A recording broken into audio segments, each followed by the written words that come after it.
Kalau kamu muslim sejati, tunjukkan ukhuwahmu. Jangan berbisnis sama sebelah. Belanja hanya di toko sesama muslim. Bener gitu? Setuju banget. Kita memang harus membangun ekonomi umat. Tapi nggak berarti kita nggak boleh bermuamalah dalam bentuk transaksi ekonomi sama orang yang beda agama. Sejarah mencatat, Nabi Muhammad SAW punya mitra dagang yang beragam. Menurut Ibnu Umar, Nabi Muhammad menjalin kemitraan dalam pengelolaan kebun kurma di Khoibar dengan orang Yahudi. Nabi bersepakat untuk membagi dua hasilnya. Nabi juga pernah melakukan transaksi utang piutang dengan seorang tabib Yahudi. Suatu ketika, tabib Yahudi itu datang meminta pelunasan, namun saat itu Nabi belum bisa melakukan pelunasan. Kalau begitu, aku akan duduk bersamamu. Yahudi ini nongkrongin Nabi dari zuhur, asar, maghrib, isya, sampai subuh besoknya. Melihat Nabi diintimidasi gitu, para sahabat berniat membela.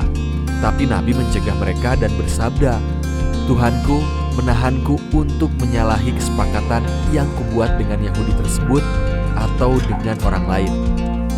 Setelah beberapa hari berlalu, tabib itu datang kembali. "Tujuanku ke sini sebetulnya bukan untuk menagih hutang, tetapi untuk memastikan gambaran tentang engkau yang telah diungkapkan dalam Taurat." Tabib tersebut pun bersyahadat dan menginfakkan setengah hartanya. Nah, begitulah Nabi bertransaksi sebetulnya bukan cuma sebagai kegiatan ekonomi, tapi juga sarana dakwah. Networkingnya luas banget. Sejak muda Nabi Muhammad sudah berdagang ke Syam, Yaman, Najd, dan Najran. Nabi juga rajin hadir di beragam festival dagang seperti Ukaz dan Zulmajaz. Buah dari networking itu di kemudian hari jadi jalur dan pintu masuk buat penyebaran Islam.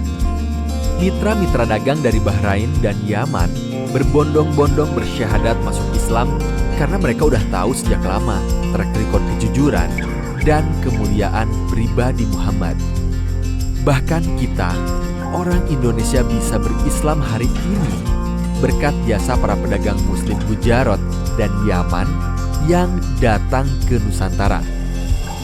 Mereka mempraktikkan berdagang ala Rasul yang penuh kesantunan dan kejujuran, sehingga nenek moyang kita dulu terkesan dan akhirnya memeluk Islam. Bayangkan, kalau dulu para pedagang muslim hanya bertransaksi dengan sesama muslim, bagaimana orang lain bisa mengenal kemuliaan ajaran Islam? Orang yang gak beragama Islam tentu gak baca Al-Quran dan hadis. Mereka cuma baca sikap kita, orang muslim, termasuk dalam berdagang. Jadi, ayo ikuti sunnah Rasul, berdakwah lewat berdagang, perluas network, dan tunjukkan kemuliaan ajaran Rasul dalam berdagang. Kamu yang suka jualan online, cerita dong, seberagam apa sih konsumen dan mitra dagangmu?